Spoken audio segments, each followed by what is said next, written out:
পবিত্র জুমার দিন। এই জুমা হচ্ছে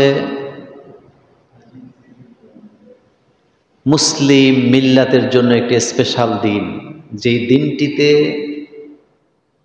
সমস্ত মুসলমানেরা একত্রিত হবে যার যার মহল্লায়, যার যার এলাকায় জুমার নামাজে।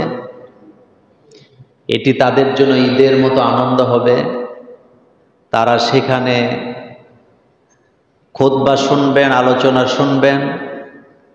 সেই আলোচনায় সমাজ, পরিবার, রাষ্ট্র গঠনের ব্যাপারে উপদেশ থাকবে, কোরআন হাদিস থাকবে। এই যে একটা নিয়ামত আল্লাহ আমাদেরকে দিয়েছেন, এই নিয়ামত পৃথিবীর কোনো জাতির কাছে নাই। এই যে জুমার নামাজে আমরা আসি, অর্ডারটা কার? এটা স্পেশাল অর্ডার।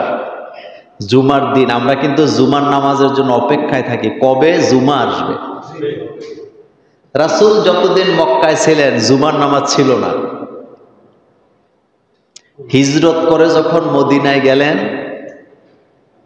কোবা নামক স্থানে রাসূল গেলেন। সেখানে যাওয়ার পরে আল্লাহ পাক জুমার ব্যাপারে আয়াত নাযিল করলেন।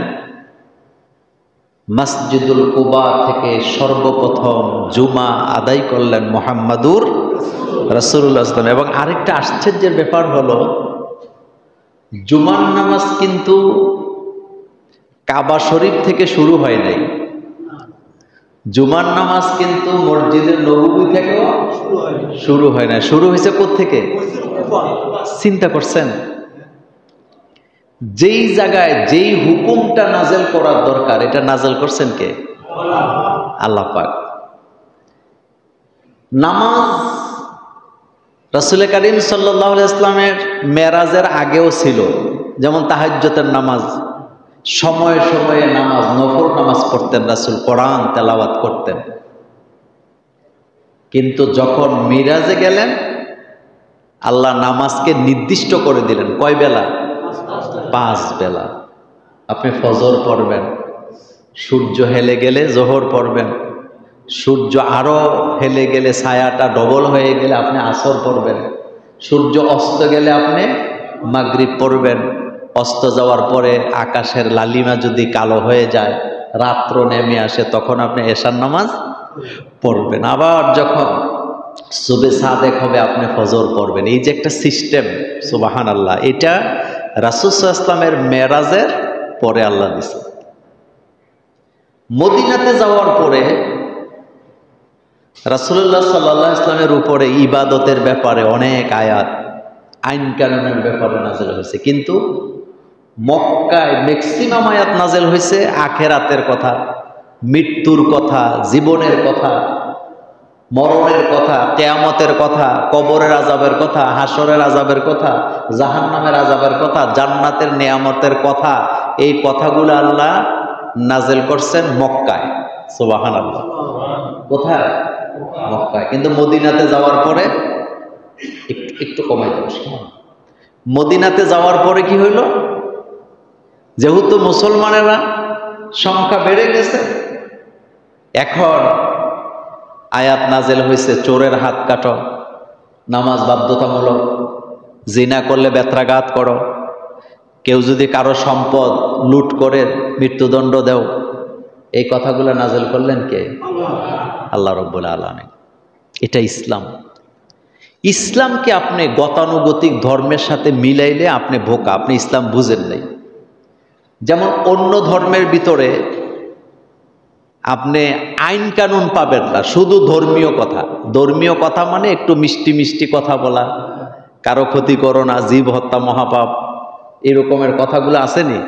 কিন্তু ইসলাম এইভাবে বলে না। কেউ যদি কাউকে হত্যা করে তাহলে তার বিচার হবে হত্যা, মৃত্যুদণ্ড। কেউ যদি কারো একটা কান নষ্ট করে, আল্লাহর আইন হলো তারও একটা কান নষ্ট করে দাও। কেউ যদি কারো একটা চোখ নষ্ট করে দেয়, আল্লাহর আইন হলো তারও একটা চোখ নষ্ট করে দাও। কেউ যদি কারো নাক নষ্ট করে, আল্লাহর আইন হলো তারও নাকটা নষ্ট করে দাও। এটা প্রাপ্য। কেউ যদি কারো একটা দাঁত ফালায়া দেয় ঘুষি মাইরা, তাহলে ইসলামের আইন হলো তারও একটা দাঁত ফালাও। এটাই ইনসাফ। তার কারণ হলো তুমি যে আরেকজনের নাক নষ্ট করলা, চোখ নষ্ট করলা, এই চোখটা, নাকটা, দাঁতটার কত দাম তোমারটা না হারাইলে অনুভব করতে পারবা না। আমাদের বাংলাদেশে একটা কথা আছে, যে সন্তান হারায় সে সন্তানের অভাব কি বুঝে, কষ্ট বুঝে, কিন্তু যে হারায় নাই সে কি বুঝে?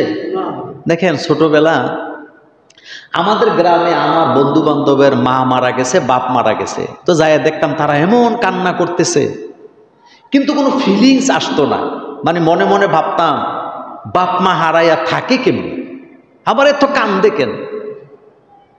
কিন্তু যখন নিজের মা হারাইছি, বাপ হারাইছি, তখন বুঝছি যে মা বাপ হারানোর বেদনা কত কঠিন। এই জন্য আল্লাহ পাক মানুষের সম্পদের নিরাপত্তা চায়। কে চায়? আল্লাহ। এই যে দেহটা কে বানাইছে বলেন তো? পৃথিবীর বিজ্ঞানীরা একটা নাক বানাইতে পারবে? একটা দাঁত বানাইতে পারবে? পারবে না। পৃথিবীর সমস্ত বিজ্ঞানীরা মিলে আপনার একটা হাত বানাই দিতে পারবে? পারবে। হাত লাগাইবেন, ধাক্কা খাইলে পড়ে যাবে। পা বানাই দিতে পারবে, ধাক্কা খাইলে পরে। কিন্তু আল্লাহ যেটা দিছে এইটার মতো আর হবে? এই জন্য আল্লাহ পাক বলছেন, আর রহমান আল্লামাল কোরআন খলাকাল ইনসান আল্লামাহুল বায়ান। তিনি অতীব দয়ালু। আর রহমান, আল্লামাল কোরআন, তিনি কোরআন শিক্ষা দিয়েছেন। খলাকাল ইনসান, তিনি মানুষ সৃষ্টি করেছেন। আল্লামাহুল বায়ান, তিনি মানুষের জবান দিয়েছে।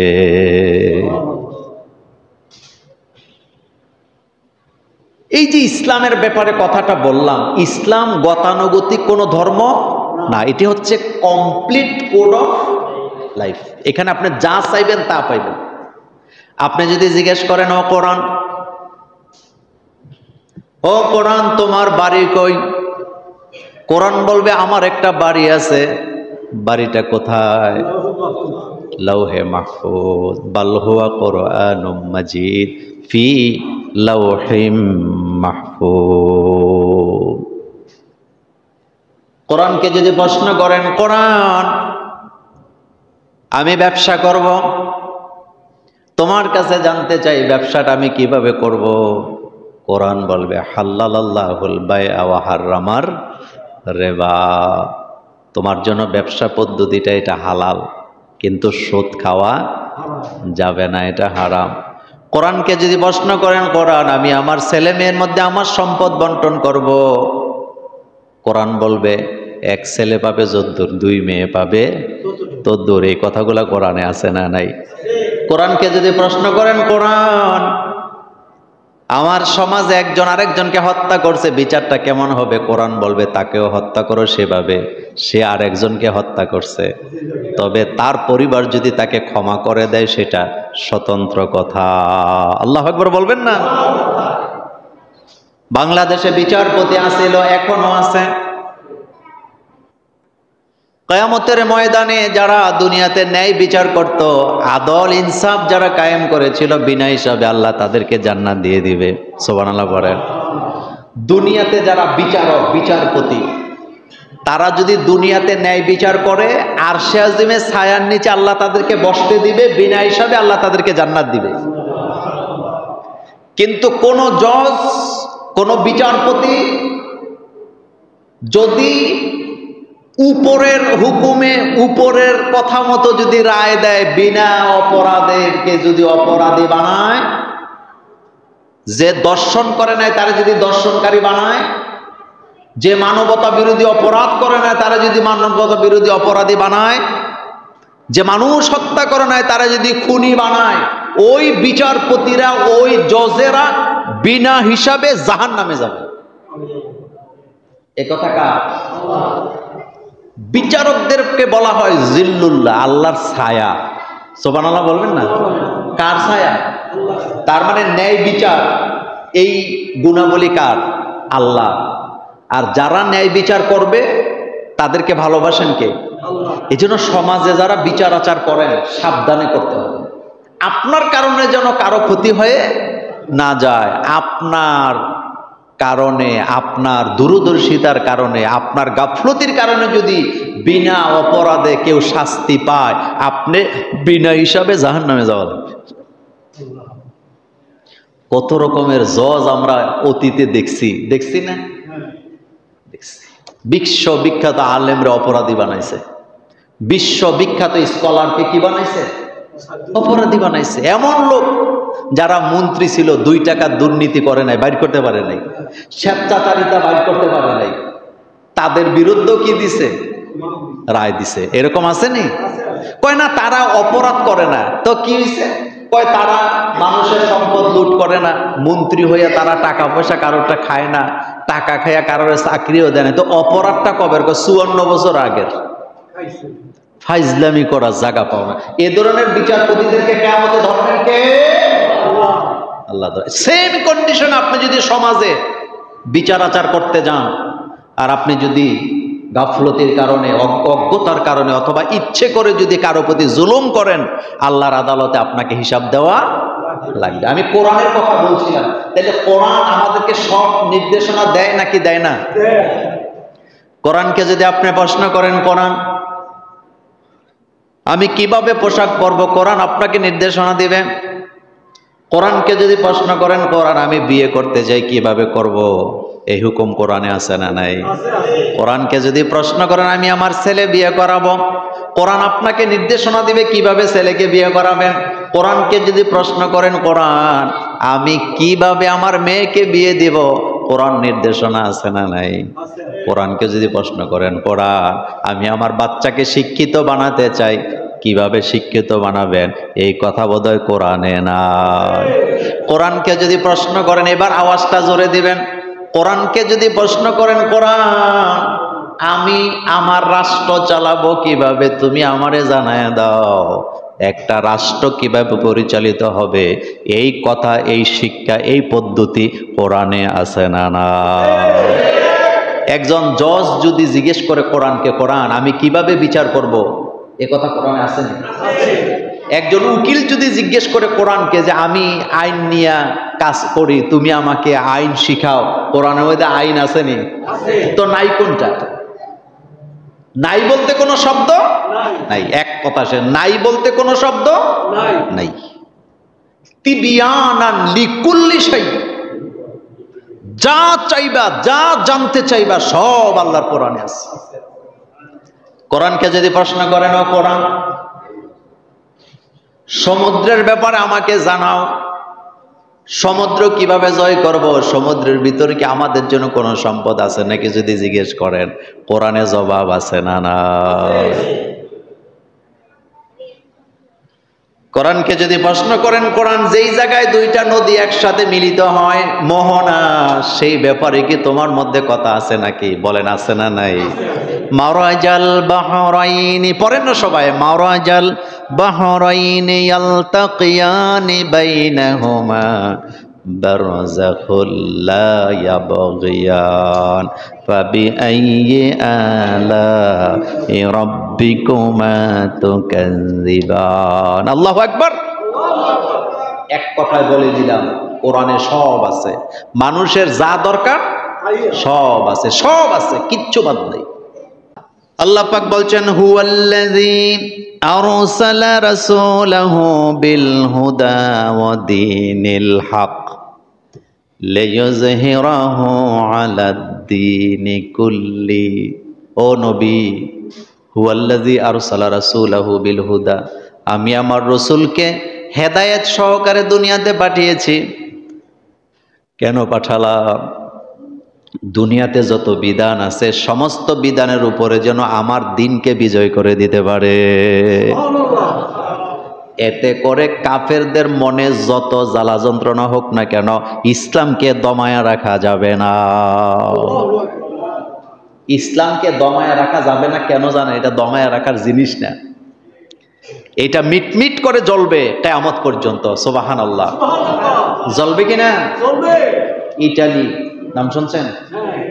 ইটালিতে যুবক যুবতীরা দলে দলে ইসলাম কবুল করতেছেন, একটাই কারণ, তারা বলছেন আমরা দুনিয়ার অন্য কোথাও শান্তি পাই না, ইসলামে যেটা পাই আরো মজার কথা বলি, বিভিন্ন পার্কে দুশ্চিন্তাগ্রস্ত মেয়েরা, যুবকেরা, যুবতীরা ঘোরাঘুরি করে, যাদের জীবনে কোনো শান্তি নাই। পেছন থেকে একটা যুবক একটা ওয়াকম্যান নিয়ে, এটার কি কয়, হেডফোন কি কয়, এটার কি কয়, ইয়ারফোন, এই হেডফোন নিয়ে কানের মধ্যে লাগাইয়া দেয় পেছন দিক থেকে যাইয়া। লাগাবার পরে এটার ভিতরে কোরআন তেলাওয়াত বাজতেছে।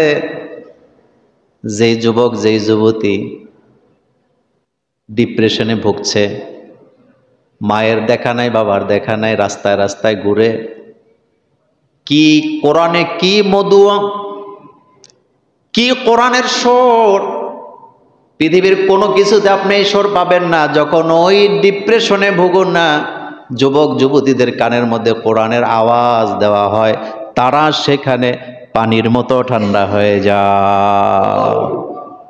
জিজ্ঞেস করতেছে, তুমি কি জানো এটা কি? কয় না, জানি না। তো কেমন লাগে? কয়, জীবনে এত সুন্দর সুর আর শুনি না। আপনারা যারা আমার সামনে বসে আছেন বলেন, কোরআনের সুরের মতো মজা সুর আর আছে? আমি একটা মজার কথা বলি। বাংলাদেশে একবার, আমরা তখন ছোট, প্রাইমারি স্কুলে পড়ি, একটা গান বাইর হয়েছিল, বেদের মেয়ে জোসনার, মনে আছেনি?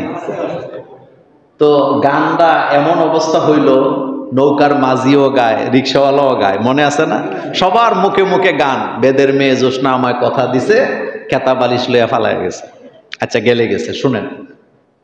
এই যে বেদের মেয়ে জোসনার গান গাইছে মাত্র 25 বছর আগে। 25 বছর, কয় বছর? এই গানটা এখন আর চলেনি। এখন এই গান গাইলে পোলাপাইনে পাগল কইব না? কইব পাগলটা যায়। একটু চিন্তা করেন তো, পৃথিবীতে গান আসে, কয়েকদিন চলে, এরপরে এটা বন্ধ হয়ে যায়। কিন্তু তাকায়া দেখেন, একমাত্র কোরআনুল কারীম নাজিল হয়েছে 1500 বছর হয়ে গেছে, 1400 বছর হয়ে গেছে কোরআন নাজিল হয়েছে। কোরআনের সুর, কোরআনের তেলাওয়াত কখনো পুরান হয়ে যায় না। যত শুনি মনে হয় যেন সবে মাত্র শুনলাম। আল্লাহু আকবার। এটা কোরআন, বলেন এটা কি? কোরআন। আর এই কোরআনের বিরোধিতা যারা করবে তারা নিশ্চিহ্ন হয়ে যাবে, পাগল হয়ে দুনিয়া থেকে বিদায় নেওয়া লাগবে। ইজ্জত নিয়ে যাওয়া যাবে না। আমি মরে যাওয়ার পরে আমার কবরের পাশে দাঁড়ায় আমার সন্তান কোরআন তেলাওয়াত করুক, এটা আমরা চাই কি চাই না? আস্তে কোন কেন, চাই কি না? চাইলে ছেলে মেয়েরে কোরআন পড়ান, ছেলে মেয়েরে কোরআন পড়ান।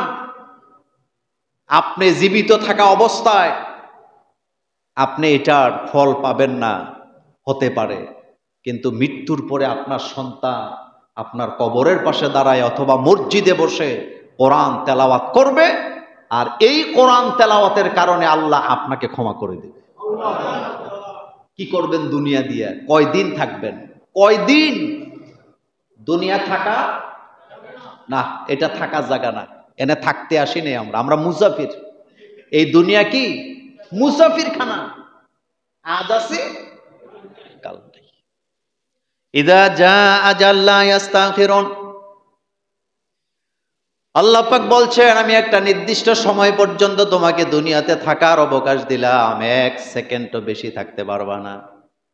অনেক সময় আমরা বলি, আহারে ওই জায়গায় যদি লোকটা না যাইতো, মারা যাইতো না, এটা ভুল কথা। অনেক সময় আমরা বলি অকালে মারা গেছে, আসলে মৃত্যুর কোনো কাল হয় না। যখন যাকে যেভাবে মরা, এই নোটিশ আগেই জারি করে রাখছে কে? এই নোটিশটা কার পক্ষ থেকে আসে? আল্লাহ পাকের। অমা তাদরি নাফসুম বিআইয়ি আরদিন তামুত। কোন জায়গায় কার কখন কিভাবে মৃত্যু হবে, খেয়াল করেন। কোন জায়গায় কখন কার কিভাবে মৃত্যু হবে আল্লাহ ছাড়া কেউ জানে না। হতে পারে আমি জুমার নামাজ পড়াচ্ছি, বাসায় যাওয়ার সুযোগ নাই, শুনবেন নাই, এটা মৃত্যু। বলেন এটা কি? এটাই মৃত্যু। কত আশা নিয়ে বিদেশ যায়, বিদেশ থেকে লাশ আসে, ঘটনা একটা দুইটা না, হাজার হাজার। বিয়ে করছে, বিয়ে, বউ নিয়ে বাড়িতে যাচ্ছে, নৌকা ডুবে মরে গেছে, গাড়ি অ্যাক্সিডেন্টে মরে গেছে, ঘটনা বোধহয় নাই? মৃত্যু ভয়ানক। এজন্য নেক সন্তান রেখে যাবেন, দোয়া পাবেন। রব্বির হামহুমা, পড়েন, রব্বির হামহুমা কামা রব্বায়ানি সগীরা। দোয়া আসেনি? দোয়া যদি পাইতে চান, সন্তানকে কোরআন পড়ান, সন্তানকে কোরআন পড়ান, ইসলাম বুঝান। চক্ষু শীতলকারী সন্তান কাকে বলেন? ছেলেটা কোটি টাকা কামাই করে কিন্তু নামাজ পড়ে না, এটা দেখলে চক্ষু শীতল হওয়ার কোনো কারণ নেই। ছেলেটা পাইলট হয়েছে, নামাজ পড়ে না, এটা দেখে চক্ষু শীতল হয় না। কিন্তু অন্তর থেকে বলবেন, আপনার সামনে যখন আপনার সন্তানটা আল্লাহর সেজদা দেয়, আপনার চোখের সামনে আপনার সন্তানটা যদি কোরআন তেলাওয়াত করে, আমাদের কলিজা ঠান্ডা হয়ে যায়। এই ঠান্ডা কি ঠান্ডা!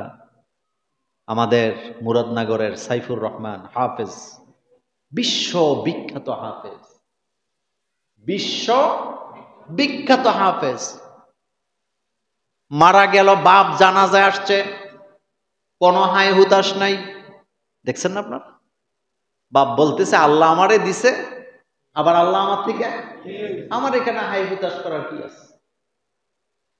একজন বিশ্ব বিখ্যাত হাফেজ, এর বাবা হওয়া এটা সোজা? আমাকে একজন ওস্তাদ বলছিলেন যে মোল্লা, নিজে হাফেজ হওয়া সহজ, নিজে আলেম হওয়া সহজ, কিন্তু নিজে হাফেজের বাপ হওয়া সহজ না। হাজার হাজার আলেম আছে, ছেলেরা হাফেজ বানাইতে পারে নাই। আবার হাজার হাজার রিক্সাওয়ালা আছে, ছেলেরা হাফেজ বানাইছে। সুবহানাল্লাহ বলবেন না?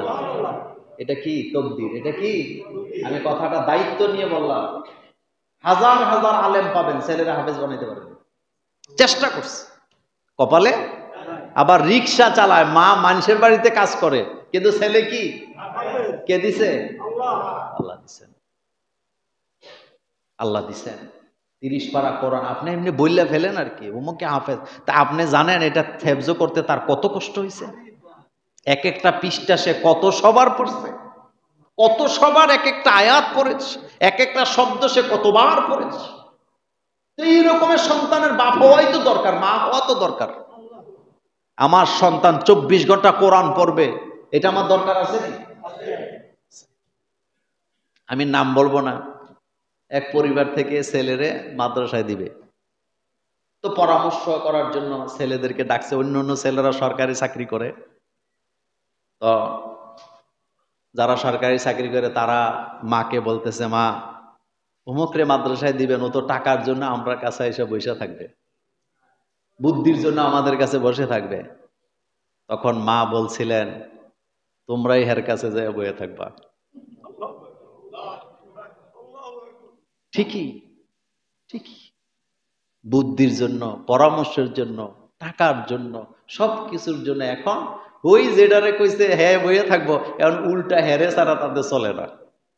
আমি কিন্তু নাম বলি নেই, মিলাইয়া নিবেন, মিলাইয়া নিবেন। একজন হাফেজ তার মর্যাদা বাড়ে কোরআনের কারণে। কিসের কারণে? কোরআন। মুসলমানদের বিজয় আসবেই। আগামী শতাব্দী যে মুসলমানের হবে এতে কোনো সন্দেহ নেই। আচ্ছা, আপনাদের কাছে একটা মজার কথা বলি। পৃথিবীতে সবচেয়ে খ্রিস্টানের সংখ্যা এখন বেশি, মুসলমান 2 নম্বরে আছে।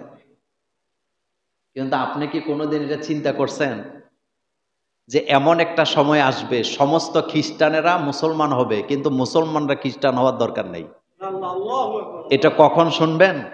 হযরত ঈসা আলাইহিস সালাম যখন আসবে, আসবে না? হযরত ঈসা আলাইহিস সালাম যখন আসবেন তখন কি নবী হয়ে আসবে না মুহাম্মদ সাল্লাল্লাহু আলাইহি ওয়াসাল্লামের উম্মত হয়ে আসবে? এই ঈসা আলাইহিস সালাম যখন আসবেন পৃথিবীর সমস্ত খ্রিস্টানেরা কালিমা পড়ে মুসলমান হয়ে যাবে। তাহলে বিজয় কাদের? আপনারা যারা শিক্ষিত আছেন আমার সামনে, যারা একটু দেশ নিয়ে চিন্তা করেন, আপনি কি এক সপ্তাহ আগে স্বপ্নও ভাবছেন যে নিউ ইয়র্কের মানে কি বলে সিটি মেয়র হবে আমাদের মুসলমান সন্তান? চিন্তা করা যায়? ডোনাল্ড ট্রাম্প তার বিরোধিতা করছে, ইসরায়েল তার বিরোধিতা করেছে, সারা দুনিয়ার ইহুদিরা তার বিরোধিতা করেছেন, কিন্তু তাকে জিতাই দিছে কে? সে কি তার পরিচয় গোপন করছে? সে নির্বাচনের আগেই বলছে আমি অমুকরে অ্যারেস্ট করলাম, আমি মুসলমানের সন্তান। আর এই বিজয়ের পেছনে আমাদের বাংলাদেশের লোকেরও কি আছে? হাত আছে। সুতরাং অপেক্ষা করেন, সারা পৃথিবী ইসলামের কাছে আসবেই। এই যে আপনারা মালয়েশিয়ার এবিট লিউ না নাম শুনছেন? দেখবেন ওনার ভিডিও গুলা, মদ খাইতেছে মেয়েরা, মদ জাঙ্গিয়া পরে পরে। তারা জীবনের সুখ কি জিনিস দেখেন। তিনি সেখানে যায়, তাদেরকে কিসের দাওয়াত দেয়? ইসলামের। আমাদের দেশে কিছু মোল্লা আছে, এদের মাথা একটু উল্টা ঘুরে সব সময়। আচ্ছা আপনি বলেন তো, 10টা মেয়ে এখানে আছে বেপরদা, জাঙ্গিয়া টেঙ্গিয়া পরে আছে, মদ খাইতেছে, তাদেরকে আপনি ইসলাম কবুল করাইবেন আগে না বোরকা পরাইবেন আগে? আগে কি করবেন? ইসলাম কবুল করলে সে নিজেই কি পড়বে? বোরকা। তো এখন আপনি কইলেন যে হ্যাঁ তো শর্ট কাপড় পরে রয়েছে, হের কাছে আমি যাব না, তো জীবনে ইসলাম পৌঁছাইতে পারবেন? এই কোরআনটাকে আমরা মসজিদের ভিতরে আবদ্ধ করতে চাইছি। বাপ মরছে, মা মরছে, 10 কপি কোরআন দিয়ে দেয়, কিন্তু এই কোরআনটা পড়ে না, এরকমের মানুষ আসেনি। তো কোরআনটা কি এখানে মসজিদে সাজানোর জন্য আসছিল? গতকালকে আমি একজন বিজ্ঞ মুহাক্কিক আলেমের সাথে আমার মাহফিল ছিল, তো উনি আমার আগে আলোচনা করছে, আমি পরে করলাম। আমি হুজুরের লাস্ট পর্যায়ে যে একটু আলোচনা শুনলাম, আসলে যে যত বড় তার জ্ঞানও তত বড়, কথাও তত বড়। একটা জিনিস আমার খুব ভালো লাগছে, মুফতি কাজী ইব্রাহিম হাফিজাহুল্লাহ, তিনি ওয়াজে বলতেছিলেন যে যতদিন কোরআন আর লোহা একসাথে ছিল ততদিন ইসলাম মাথা উঁচু করে দাঁড়ায়ছিল, মুসলমানদের হাতে ক্ষমতা ছিল। বুঝেন নাই কথা? যতদিন কোরআন আর লোহা, বলেন কোরআন আর লোহার কথা কোরআনে আসেনি? আছে। যখন দুইটাকে আলাদা করছে, মুসলমানের হাত থেকে ক্ষমতা চলে গেছে। এই কথাটা সত্যি আমার কাছে অনেক ভালো লাগছে। আসলে কিন্তু কথা ঠিক। পৃথিবীর ইতিহাসে, আমাদের ভারতবর্ষের ইতিহাসে, এই ভারতবর্ষকে সবচেয়ে বেশি মানে শাসন করছে কারা? মুসলমানেরা না? আচ্ছা আপনারা বলেন তো, এই যে ভারতবর্ষ যেটা বলেন, ভারত, পাকিস্তান, বাংলাদেশ, শ্রীলঙ্কা, তারপরে মালদ্বীপ সহ মিলাইয়া, আর কি বলে, আর নেপাল সহ মিলাইয়া, শ্রীলঙ্কা সহ এই জায়গাটা মুসলমানেরা শাসন করছে না? এই জায়গায় যত আগের যত বিল্ডিং আছে, যা কিছু আছে, যেগুলা দেখে আপনারা মুগ্ধ হন, তাজমহল থেকে শুরু করে কুতুব মিনার সহ, এগুলা কারা বানাইছে? মুসলমানেরা। আমাদের কুমিল্লাতে একটা মসজিদ আছে, শাহ সুজা বাদশাহ মসজিদ, আসেনি? এটা কি হিন্দুরা বানাইছে না মুসলমানেরা বানাইছে? মুসলমানেরা বানাইছে। তো এখন বলেন, ওনার কথা কিন্তু ঠিক। মুসলমান শাসকরা এক হাতে তরবাতির বাড়ি রাখতেন, আরেক হাতে কি রাখতেন? কোরআন। যার কারণে তাদের শাসন ছিল সুন্দর। মুসলিম শাসকেরা যতদিন শাসন করছে, কেউ বলতে পারেনি আমাদের উপর অত্যাচার হয়েছে। হযরত শাহজালাল ইয়ামানি রাহমাতুল্লাহি আলাই, তিনার এক হাতে কোরআন, আরেক হাতে কি? তরবারি। তো তরবারি কি দিয়ে বানায়? তাইলে কোরআন আর লোহা, আমার কাছে ভালো লাগছে, কোরআন আর লোহা যতদিন একসাথে ছিল, মুসলমানদের হাতে কি ছিল? ক্ষমতা ছিল। কথা কিন্তু সত্য। রাসূল সাল্লাল্লাহু আলাইহি ওয়াসাল্লামের বোধহয় তরবারি ছিল না? ছিল। আবু বকরের ছিল না? ওমরের ছিল না? ওসমানের ছিল না? আলীর ছিল না? ছিল। কারণ শাসন ছাড়া রাজ্য কি টিকে না? তো যাক, সেদিকে গেলাম না। ইসলামের জোয়ার আসবে, আপনি কোন জায়গায় ইসলামকে ঠেকাইতে পারবেন না, এটা আসবেই। আমি জীবিত থাকতে যদি ইসলাম নাও মানি, মরার পরে আমি মানতে কি বাধ্য? বাধ্য নেই? আমার ইসলামের পোশাক দিয়া দাফন কাফন করবে, তখন আমি আর কিছু বলারও অধিকার নাই, আমার মুখ থাকবে না। আল্লাহ যেন আমাদেরকে কবুল করেন, আমরা বলি আমিন। আজকে